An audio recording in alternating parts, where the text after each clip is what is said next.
ఎవరైతే ఈ పెండం దొరబాబు ఉన్నారో వైసీపీ పార్టీకి రాజీనామా చేశారో ఆయన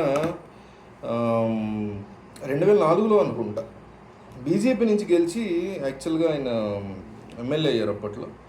ఆ తర్వాత టీడీపీలో, మళ్ళీ తర్వాత వైసీపీలో 2014లో వైసీపీ నుంచి పోటీ చేసి ఓడిపోయారు. 2019లో వైసీపీ నుంచి గెలిచారు, బాగా మంచి మెజార్టీతో గెలిచారు. సో మరి ఆయనకి ఇవ్వకుండా టికెట్ వంగా గీతకి ఇచ్చారు జగన్మోహన్ రెడ్డి. ఆ ప్రాంతానికి ఎంపీగా ఉన్నటువంటి వంగా గీతని పవన్ కళ్యాణ్ని ఓడించాలన్నటువంటి ఒక కృత నిశ్చయంతో, లేడీ క్యాండిడేట్ అయితే మహిళా ఓట్లు ఎక్కువ పడతాయనే ఉద్దేశంతో 90% అదే రీజన్ ఇచ్చారు.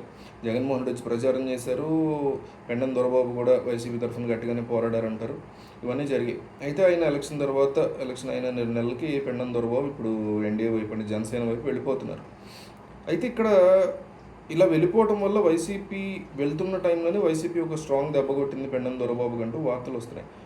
ఏదైతే క్యాడర్ ఉంటుందో లోకల్గా, పిఠాపురానికి సంబంధించినటువంటి వైసీపీ శ్రేణులు ఉంటాయి కదా, క్యాడర్ ఉంటుంది కదా, జగన్మోహన్ రెడ్డి అభిమానించేవాళ్ళు, పార్టీని అభిమానించేవాళ్ళు, వంగ గీతను పెండం దొరబాబుని అభిమానించేవాళ్ళు. ఎందుకంటే గత 5 సంవత్సరాలుగా యాంటీ ఇంక్యుమెన్సీ ఉన్నా పాజిటివ్ ఉన్నా పెండం దొరబాబుది అవుతుంది అక్కడ. వంగ గీత కేవలం క్యాండిడేట్ అవుతారు. సో అట్లాంటి ఆయన చాలా స్ట్రాంగ్గా బిల్డ్ చేసుకున్నారు లోకల్గా ఉండే వైసీపీ క్యాడర్ని. అదంతా కూడా తనతో వస్తుంది అనుకుంటే వాళ్ళు రాలేదు.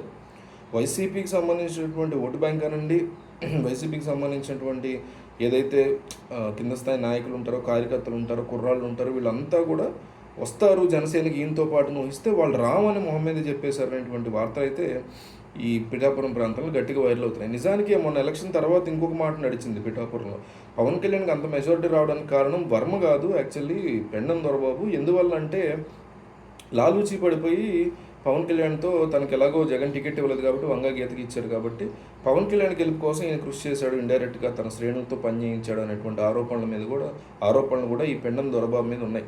సో ఇవన్నీ కూడా ఇప్పుడు వైసీపీ మీడియా కానీ, వైసీపీ వాళ్ళు కానీ జిల్లా వ్యాప్తంగా, ముఖ్యంగా ఈ ప్రాంత వ్యాప్తంగా ఉండే వైసీపీ శ్రేణులు, ఇన్ఛార్జీలు విపరీతంగా ఈ న్యూస్ స్ప్రెడ్ చేస్తున్నారు. తద్వారా ఈయన బయటికి పంపిస్తూ, అంటే ఈయన వెళ్ళిపోయాడు రాజీనామా చేసి, బయటికి వెళ్తున్నటువంటి పక్షంలో ఈయన ఒక ద్రోహి అన్నట్టుగా, అంటే వీళ్ళు ఇచ్చేటువంటి ఆ రకమైన ప్రొజెక్షన్, ఆ రకమైన పోర్ట్రే చేస్తున్నారు.